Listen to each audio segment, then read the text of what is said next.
नमस्कार किसान भाइयों, स्वागत है आप सभी का हमारे एनिमल लवर यूट्यूब चैनल पे। तो मेरे किसान भाइयों, अगर आपने भी लहसुन का खेती किया है, लहसुन का अगर आपने खेती किया है तो आपका जो लहसुन का साइज है उसको आप कैसे बड़ा कर सकते हैं। ज़्यादा कुछ करने की ज़रूरत नहीं है, बस 2 से 3 चीज़ों की आवश्यकता है।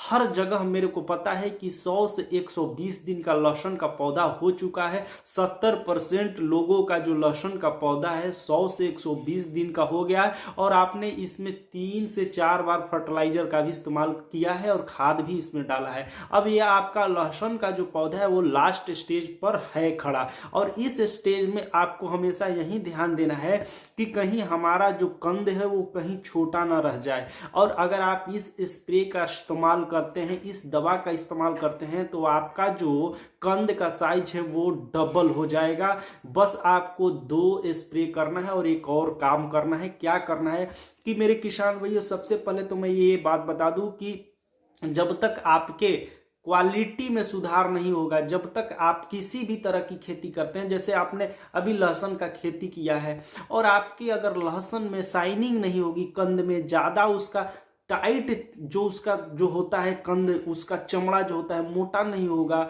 बड़ा नहीं होगा, शाइनिंग नहीं रहेगी, तो उसका मार्केट में रेट ज़्यादा नहीं मिलने वाला है। बहुत फर्क देखने को मिल जाता है। एक जगह देखिएगा आप कहीं कि अगर इतना 600 रुपया कहीं है, तो कहीं देखिएगा कि अगर अच्छा क्वालिटी का है तो वो 800-900 रुपया, यानी 100-200 रुपये का फर्क पड़ जाता है और ये बहुत आगे चल के हमको नुकसान देता है। तो आप एक चीज़ हमेशा ध्यान रखिए कि अगर आप किसी भी चीज़ का खेती करते हैं तो वो क्वालिटी ज़्यादा मायने रखती है, और क्वालिटी को बनाने के लिए बहुत तमाम तरह की दवाइयाँ उपलब्ध है, लेकिन हमें जानकारी न होने के कारण हमें नुकसान पड़ जाता है। तो हमें करना क्या है, हमें एक चीज़ का हमेशा ध्यान रखना है कि जो हमारी लहसुन का पौधा है अब तो 100 से 120 दिन का हो गया है, तो इसमें हमें ज़्यादा पानी की सिंचाई की आवश्यकता नहीं है, क्योंकि ज़्यादा हम सिंचाई करेंगे पानी का तो वो जो बनाएगा अपना खाना, जो बनाएगा, पानी ज़्यादा नमी रहेगा तो ज़्यादा क्लोरोफिल, सूर्य का प्रकाश पड़ेगा तो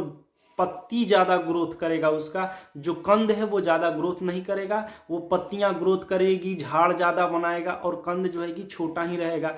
तो हमें क्या करना है कि अब तो लास्ट स्टेज रखना है, तो हमें ज़्यादा जैसे दरारें अगर आपको दिखे तो उसमें आप थोड़ा सिंचाई कर दीजिए स्प्रे से, अथवा थोड़ा हल्का कर दीजिए, यानी कि पचपचा ना कीजिए जो कि 2 से 3 दिन में सूख जाए। मतलब आपके जो फसल का जो मिट्टी है वो जो नमी होता है उसमें हमेशा बरकरार रहनी चाहिए। और उसमें क्या करेंगे मेरे किसान भाइयों, आप उसमें पोटास जो है कि एनपी का 00 पोटास मतलब आप उसमें डाल दें, क्योंकि पोटास काम क्या करता है कि जितने भी जो होते हैं उसका जो क्लोरोफिल जो बनाता है, जो उसका झाड़ जो होता है, उसका झाड़ का जो ऊपर की तरफ कंद का विटामिन जो है कि झाड़ की तरफ जो ले जाता है, वो पोटास क्या करता है कि झाड़ का जितना भी विटामिन है वो कंद में लेके जाता है और आपके कंद का साइज डबल कर देता है। और उसके साथ साथ आप बोरोन का भी छिड़काव कर सकते हैं, इस्तेमाल कर सकते हैं। बोरोन मेरे किसान भाई, इसका मात्रा है कि आप 1 लीटर पानी में 1 ग्राम बोरोन डाल के आप इस पे स्प्रे कर दीजिए, और आपका जो क्वालिटी है ना, चमक जो है ना, हमेशा बरकरार रहेगा, शाइनिंग आएगा। और आपका जो है कि पोटास क्या करेगा मेरे किसान भाइयों कि आपके कंद को बड़ा कर देगा, बड़ा साइज बना देगा।